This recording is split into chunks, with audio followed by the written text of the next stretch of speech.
Pastaraisiais dešimtmečiais išsivysčiusiose šalyse vis daugėja lėtinių uždegiminių procesų ir lėtinių ligų vystymas.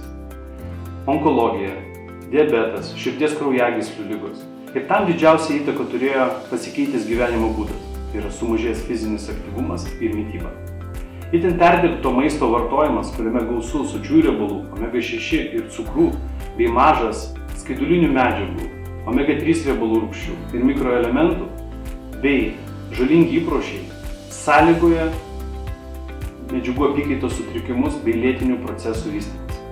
Angioin klinikoje atliekame ypatingai tikslius kraujo ląstelių tyrimus, riebalų rūgščių, vitamino D ir gliukoto hemoglobino, kuris remiantis galime nustatyti diabeto progresavimą, lėtinių uždegiminių procesų vystymąsi bei imuniteto aktyvumą.